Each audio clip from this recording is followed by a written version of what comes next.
Hi అండి, అందరూ ఎలా ఉన్నారు? ఏం టిఫిన్ చేసుకోవాలో తెలియనప్పుడు త్వరగా టేస్టీగా అయిపోయే ఈ రెసిపీని ఈరోజు మనం ఎలా చేసుకోవాలో చూద్దాం.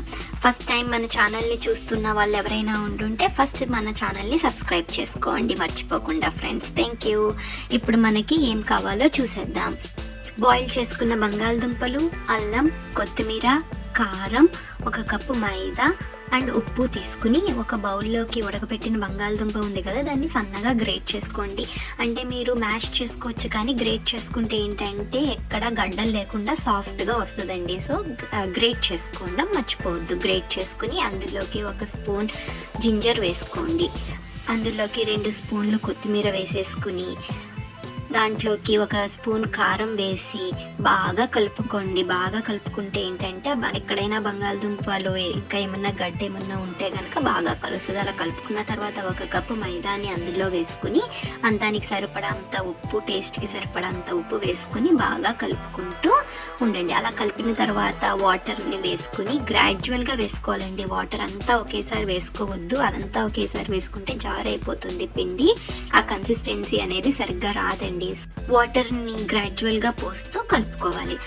అలా కలుపుకున్న తర్వాత దాంట్లోకి మంచి కన్సిస్టెన్సీ వచ్చేటట్టు చూసుకోండి. ఇప్పుడు వీడియోలో కనిపిస్తుంది కదా, ఆ కన్సిస్టెన్సీ వచ్చేటట్టు చూసుకోండి. అలా ఆ కన్సిస్టెన్సీ వచ్చిన తర్వాత దాంట్లోకి అడిషనల్ కొత్తిమీర వేసుకోండి. ఇది ఆప్షనల్ అండి కంప్లీట్లీ. నాకైతే కొత్తిమీర ఫ్లేవర్ ఇష్టం కాబట్టి నేను ఎక్కువ కొత్తిమీర వేసుకున్నాను. సో తర్వాత అది అయిన తర్వాత ఒక ప్యాన్ నిండా కొంచెం ప్యాన్ కాలిన తర్వాత దానికి ఆయిల్ని బ్రష్ చేసుకుని దాంట్లోకి ప్యాన్ కేక్ లాగా వేసుకోండి. దోశలాగా బాగా పల్చగా అయితే లాగొద్దు.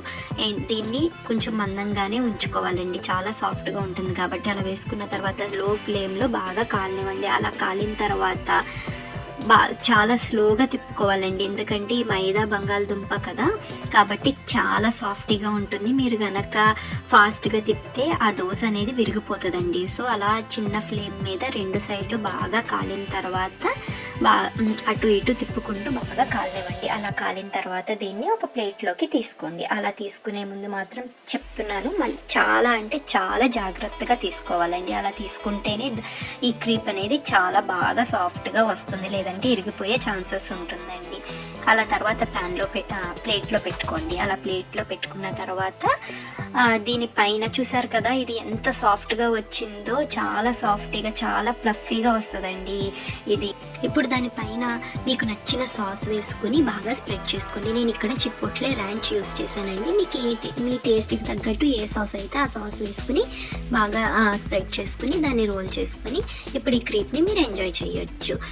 చాలా టేస్టీగా చాలా క్విక్గా అయిపోయే రెసిపీని చూసాం కదా, మీరు తప్పకుండా ట్రై చేసి ఎలా వచ్చిందో నాకు కామెంట్ సెక్షన్లో చెప్పండి.